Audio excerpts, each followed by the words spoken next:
If there's any one truth about the Wings of Fire books, it's that they love their stories to be centered around a good theme. And in this video, we're going to be breaking down some of those themes and using them to make predictions about the final installment in the Lost Continent arc. Ooh, also, I want to hear what you think, so put your predictions in the comments below, and when the book releases, I'm going to make a video showcasing every single prediction that you all got right. Okay, now, let's get into it. Based on the themes that have been building in books 11 through 14, I think we can make two strong predictions about what's going to happen. 1. A main point of conflict in the book is going to be Luna struggling to put aside past differences in order to defeat the Breath of Evil. She's going to have to team up with the Hivewings, maybe even Queen Wasp herself, and at first, she's not going to want to. And 2, the Scavengers will not only be a large part of the last book, but will ultimately hold the key to defeating the Breath of Evil, and maybe also to understanding where the Breath of Evil came from in the first place. Okay, so those are my predictions. Now, let's talk about why. First things first, in order to understand any of the plots going on in the Wings of Fire series, you have to understand what's going on in the point of view character's arc. Tui loves to give every main character their own mini-arc in their book, and these mini-arcs are almost always what drive the overarching plot of the series itself. In fact, in an interview, Tui pretty much stated that she chooses the main character's point of view based on how that character is going to grow. So, since we know Book 15 is going to be from Luna's point of view, we now have to ask, what is Luna's character growth going to be? What things does she need to overcome? Well, there's a lot of things, but fundamentally her goal is and always has been that she wants to right the wrongs of the world. She's always wanted and fought for justice, equality, and freedom for dragons, but she never really knew how. So that's going to be a major part of her arc, figuring out how to use her gift of flame silk to bring about the change she's always wanted to create. Given the title of the book is The Flames of Hope and the artwork on the cover, and all the foreshadowing about the importance of flame silk, I think it's a safe bet to say that somehow her flame-weaving abilities are going to be crucial in the resolution of the story, but that's not really a specific prediction. What is more specific are the challenges that Luna is going to have to overcome to get there. And this is how I'm predicting her character arc is going to tie into the third arc as a broader whole. Basically, my guess is that she's going to have to contend with racism, or whatever the dragon equivalent of it is, and not just from others, but also from herself. Biases between dragons have always been an issue this series addresses, and it has been especially important in the most recent books. Here, it's the different tribes that are essentially being treated as different races, the Hivewings, the Silkwings, and the Leafwings. In interactions between them, we frequently see parallels being drawn to something like early 1800s slave-owning America. The Hivewings, as a governing body, basically owned the Silkwings, who are treated as little better than a free labor workforce. There's segregation, there's unfair power dynamics, and that's not even beginning to touch on the Hivewings' attempted genocide of the Leafwing tribe. None of it is good. As a result of this, animosity and stereotyping of entire tribes of dragons goes in all directions. The Hivewings, of course, see other dragons as beneath them, while the Silkwings, and especially the Leafwings, hate Hivewings pretty much on principle. Unfortunately, we see this hatred and mistrust extend to the good ones as well, like Cricket, who genuinely cares about and helps other dragons. This is the struggle Luna is going to have to deal with. Every character so far, Blue, Cricket, Sundew, yes, even Snowfall, who's not even from Pentala, has had to address this in their own arcs. Luna is definitely going to have to do so as well. From the opening chapter of the book, which has already been released by Scholastica, I put the link in the description if you're interested, we can see that Luna is entrenched in this way of thinking. She doesn't trust Cricket, is upset when she realizes Tsunami trusted her, and all of this for no reason other than Cricket's a Hivewing.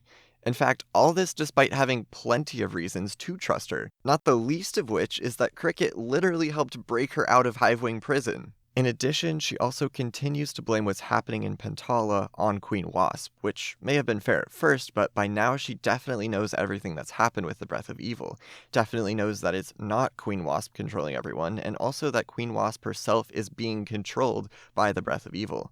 Does that matter to Luna at the start? No.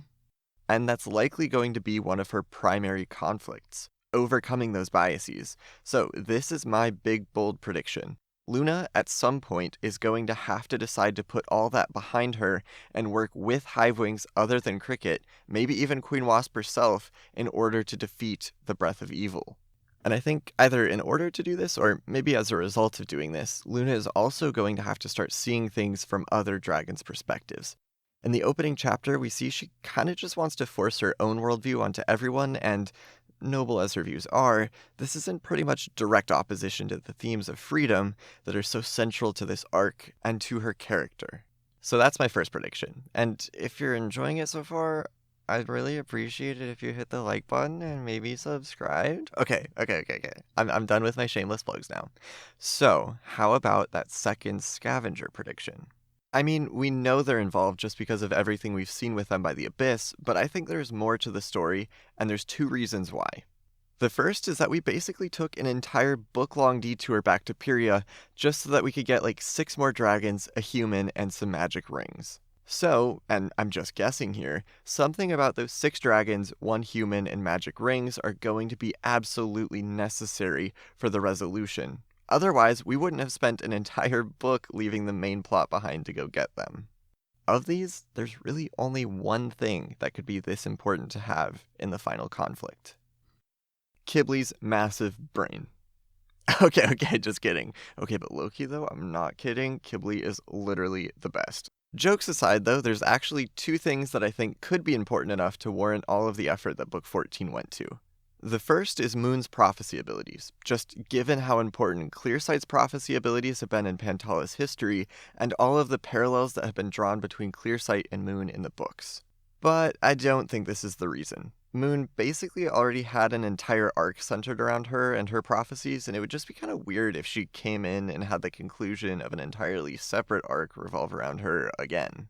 Which leaves us with the other possible reason, the ability of Ren and Sky to communicate between dragons and scavengers. It was not a coincidence that these 2 just happened to show up in Book 14, and my prediction is that these 2 are going to be an essential part of the resolution. So that then leaves us to wonder why it's going to be so important that humans and dragons can communicate. This brings us to the second reason I think there's more to the story of the Breath of Evil.